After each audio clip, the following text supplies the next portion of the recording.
Hello everyone, myself Muhammad Abud Ansari. Today we'll be talking about dengue. So moving on the introduction part, dengue is a prevalent mosquito-borne viral infection.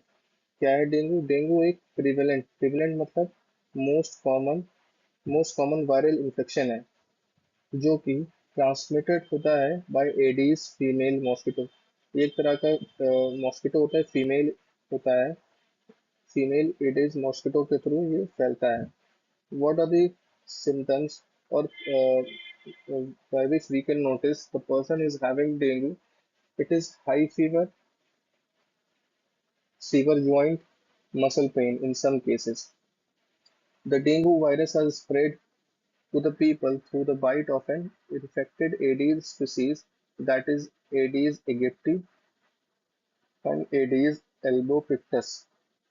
These mosquito also spread Zika virus, chikungunya, and other viruses also. Next, coming on the life cycle of these Aedes mosquito. It has four stages. The first one is egg, second is larva, third is pupa, and fourth is adult. Then comes what are the symptoms? क्या क्या symptoms हो सकते हैं इस dengue के? जब infection होता है उसके 2 से 7 दिन तक के ये इस लेफ्ट साइड में जो मेंशन है ये सिम्टम्स नोटिस होते हैं। जैसे पहला है high fever, then severe headache, pain behind the eyes, muscle and joint pain, nausea, vomiting, swollen glands और रैशेस हो सकते हैं।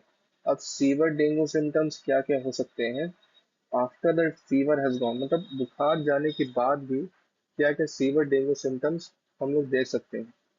तो पहला है severe abdominal pain, persistent vomiting, मतलब एक बार वॉमिटिंग हुई फिर कुछ आधे घंटे बाद फिर से वॉमिटिंग हुई, मतलब ये सिलसिला चलता रहता है, मतलब बार बार होती रहती है वॉमिटिंग। रैपिड ब्रीदिंग, सांस जल्दी जल्दी लेना, गम्स में मसूड़ों में नाक से खून आना, फैटीग बेचैनी होना, ब्लड इन वॉमिटिंग और स्टूल में भी ब्लड आता है, प्यास ज़्यादा लगना और वीकनेस फील करना, ये फीवर डेंगू सिम्टम्स होते हैं जब फीवर जाने के बाद। अब आता है कि हम लोग क्या क्या प्रिकॉशंस ले सकते हैं। प्रिकॉशंस में आता है कहीं पर अगर घर में आसपास कहीं पानी जमा हो रहा है तो उस पानी को हम लोग को एलिमिनेट कर देना है, फेंक देना है वहां पे। अ, ऐसे इससे प्रिवेंट हो जा सकता है। जितना हो सके घर में रहें, मतलब अननेसेसरी बाहर ना जाएं, और अगर बाहर जा रहे हैं तो फुल स्लीव्स के कपड़े पहन के बाहर निकलें। यूज ऑफ मॉस्किटो रेपेलेंट्स, जैसे कि जो स्प्रे होते हैं उसका यूज करें, और सोते time use mosquito nets to prevent mosquitoes. Okay, coming on dengue's management, dos and don'ts. हम लोग को क्या डूज मतलब क्या कर सकते हैं और डोंट्स मतलब क्या नहीं करना है हम लोग को। पहले हम लोग डिस्कस करेंगे what we have to not to do, what we have to avoid.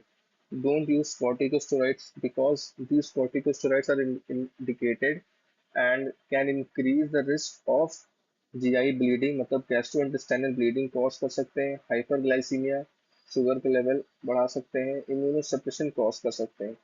Do not give platelet transfusion for low platelet count because as it there is no indication of like it will decrease sorry it will increase the platelet count, and instead of that it will lead to fluid overload and prolonged hospitalization, मतलब fluid का overload हो जाएगा और ये सिलसिला prolonged hospitalization को cause करेगा। Do not give half normal saline.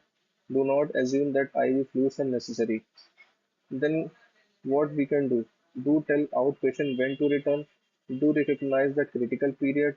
Do closely monitor fluid intake and output, vital signs and hematocrit value. Do recognize and treat early shocks. Do administer colloids for refractory shock. Do give PRBC or whole blood for clinically significant bleeding. Then coming on diagnostic part, how we can diagnose or how we can treat. In most cases dengue fever can be treated, मतलब ज्यादातर cases में हम लोग जो dengue fever होता है उसको घर पे ट्रीट कर सकते हैं with pen medicine, preventing the mosquito bytes with the best way avoiding getting dengue. तो इसमें हम लोग एसिटामिनोफेन जो कि पैरासीटामोल होती है जनरली, उसको दे सकते हैं टू कंट्रोल दी पेन।